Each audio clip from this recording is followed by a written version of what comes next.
Sang lembu kenyang kini berlagak bela Melayu Islam. Baru-baru ini, pengikut PAS dan Perikatan Nasional PN telah menularkan gambar-gambar lucah Thai Hot Guy dengan tujuan meniupkan khabar kononnya kerajaan perpaduan sengaja membiarkan program LGBT berleluasa di negara ini. Dengan kepantasan dan kecekapan kerajaan, program itu berjaya disekat dan kerajaan memberi amaran akan mengambil tindakan tegas kepada pihak yang terlibat. Untuk rekod dan fakta, semasa PAS dan PN menjadi kerajaan tebuk atap selama 33 bulan, hampir 20 konsert telah diluluskan, bahkan konsert artis yang mempromosi LGBT iaitu Billie Eilish berjalan dengan kehadiran 25,000 orang penonton. Pada ketika itu, di mana suara walaun dan pimpinan PAS, apa yang Menteri PAS buat membiarkan sahaja perkara itu berlaku? Di sini timbul persoalan, adakah PAS benar-benar ikhlas atau sekadar bermuka-muka dan menjadikan setiap isu sebagai senjata politik, bahkan memfitnah kerajaan perpaduan? Tentunya anda masih ingat, malah semuanya masih segar di ingatan rakyat, program Bina Badan Wanita dan Pondan yang menayang gada di Kedah semasa PN menjadi kerajaan tebuk atap. Program sudah berjalan sementara para menteri cabuk ketika itu sibuk makan sagun, lembab, makan gaji buta ibarat lembu kenyang.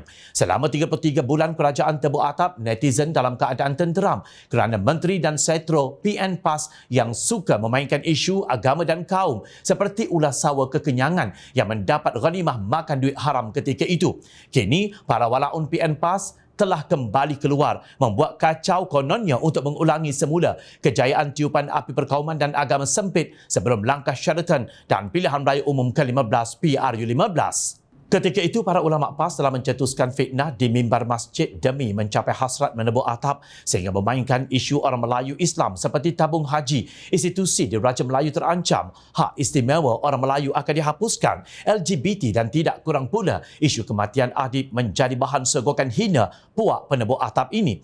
Presiden PAS Tan Sri Abdul Hadi Awang tidak berasa puas, mengutus surat kepada Dr. Yusof Al-Qaradawi dan ramai pemimpin Islam seluruh dunia bahawa kononnya Datuk Seri Anwar Ibrahim dan Pakatan Harapan PH sekular memusuhi Islam, disokong Freemason, komunis, Zionis, Amerika dan banyak lagi fitnah yang ditabur Hadi. Pemimpin PAS yang terlepas cakap secara terbuka seperti Pesuruhjaya PAS Perak Razman Zakaria menuduh Anwar penyokong LGBT kalah saman dan mengakui apa yang beliau katakan sebenarnya adalah bohong, palsu dan fitnah. Jadi jelas bahawa PAS menang pilihan raya adalah disebabkan pembohongan dan fitnah keji sebegini. Berbalik kepada pengaruh LGBT adalah sepatutnya pendekatan semua pihak mesti bertujuan menghapuskan pengaruh LGBT ini secara bersama supaya penyakit tidak melarat kepada rakyat. Namun, masalah menjadi semakin rumit apabila PAS PN menjadikan modal politik untuk memburukkan lawan politik mereka, malah tidak ikhlas untuk menyelesaikannya.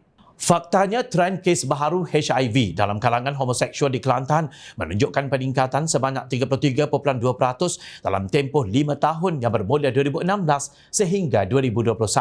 Ini bukan Jom Channel yang mengeluarkan kenyataan. Ia disebut oleh Pengarah Jabatan Kesihatan Negeri Kelantan, Datuk Dr. Zaini Hussein pada Disember tahun lalu. Setelah 30 tahun menjadi kerajaan, mengapakah PAS gagal menangani kes seks songsang di negeri Kelantan?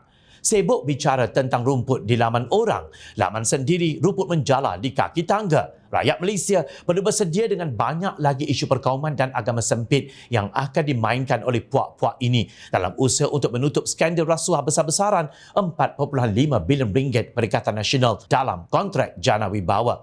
Mainan kotor dan menjijikkan PN ini harus disedari rakyat jelata mulai hari ini dalam menentukan siapakah sebenarnya menyelesaikan masalah dan membina negara secara ikhlas berbanding mereka yang berserban meratib kononnya mempertahankan Melayu Islam. Hakikatnya hanya berjuang dengan pembohongan serta fitnah demi makan gaji buta jadi lembu kenyang.